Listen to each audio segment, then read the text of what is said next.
Why pacifist Japan has China worried? June 13, 2026. Beijing has in recent months become increasingly vocal in its campaign against Japan's push to strengthen its defense posture and position itself as a more active security partner in the Indo-Pacific. Remilitarization. Chinese military officials have characterized the security push as remilitarization in defiance of its pacifist post-war constitution, pointing to a series of defense initiatives, including deeper cooperation with other key United States allies and partners in the region. At the root of the current chill in China-Japan ties was Japanese Prime Minister Sonai Takaichi's November remark that a Chinese attack on or blockade of Taiwan could constitute a survival-threatening situation, a legal threshold that would permit the Japan Self-Defense Forces to use force alongside an ally, such as a hypothetical U.S. task force. China demanded a retraction and responded with a range of retaliatory measures, from reductions in some Japan-bound flights by major Chinese airlines to curbs on rare earth exports that Beijing says are intended to prevent strategically sensitive materials from reaching foreign defense industries. Newsweek reached out to the Chinese and Japanese foreign ministries via email for comment. Pacifist. Japan's post-war constitution prohibits maintaining traditional military forces designed for offensive warfare and renounces war as a sovereign right. Former Prime Minister Shinzo Abe sought a larger security role for Japan amid China's rapid military buildup, rising pressure on Taiwan and escalating tensions over disputed islands in the East China Sea. Abe reinterpreted Article 9 to permit limited collective self-defense, established a National Security Council and eased long-standing restrictions on defense exports. Buoyed by a historic supermajority in the House of Representatives, Takaichi has sought to build on her mentor's legacy. In February, her government approved limited exports of lethal weapons to partner countries for the first time, albeit under strict end-use restrictions. Tokyo also reached its goal of raising defense spending to 2% of GDP ahead of schedule and has pressed ahead with plans to reinforce remote islands along Japan's southwestern frontier. Japan's defense ministry said Monday it had begun shipping a Type 12 surface-to-ship missile launcher to Minamotorishima, Japan's easternmost island. Earlier this year, the ministry also confirmed plans to deploy Chusam surface-to-air missile units on Yonaguni, just 70 miles from Taiwan, a move Beijing denounced as extremely dangerous.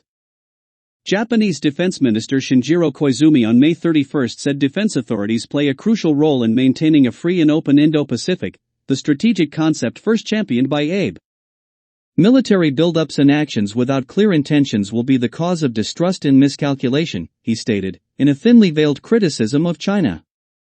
Countries should pool their capabilities to build effective deterrence and response capabilities through joint training, intelligence sharing, technology cooperation and defense industrial collaboration, he said during a forum at the Shangri-La Dialogue, the annual defense summit hosted by the International Institute for Strategic Studies in Singapore. Philippine-Japan alignment. Few relationships better illustrate Japan's expanding security role than its deepening partnership with the Philippines. Both countries are treaty allies of the United States and face growing pressure from China's expanding maritime presence in nearby waters. Also at the event, Koizumi and his Philippine counterpart, Gilberto Teodoro Jr., agreed to accelerate discussions on the transfer of 2,000-ton Abukoma-class frigates Japan is set to retire. Manila hopes to eventually acquire 5 vessels, which Teodoro said could enter service probably in a year or two. Japan has already supplied the Philippines with radar systems to strengthen maritime domain awareness.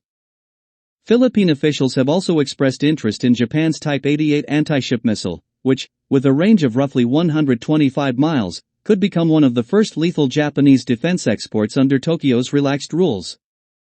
Manila is in the midst of a decade-long, roughly $35 billion military modernization effort aimed at improving surveillance, coastal defense and naval capabilities as it pushes back against China's growing presence inside the Philippines' exclusive economic zone. Japan selected the Philippines as the first recipient of its official security assistance program, which provides defense-related support to what Tokyo describes as like-minded partners. Earlier this year, the Philippines became the third country and the first in Asia to conclude a reciprocal access agreement with Japan, streamlining the deployment of troops for joint exercises and other military activities. Another milestone came this year when Japanese forces joined the Balikatan exercises in the Philippines for the first time, marking the return of Japanese troops to the country for military drills since World War II. Tokyo and Canberra draw closer. Japan has also been strengthening its defense ties with Australia. Australia, like the Philippines, has moved to strengthen military interoperability with Japan through a reciprocal troop access agreement that streamlines the movement of personnel and equipment.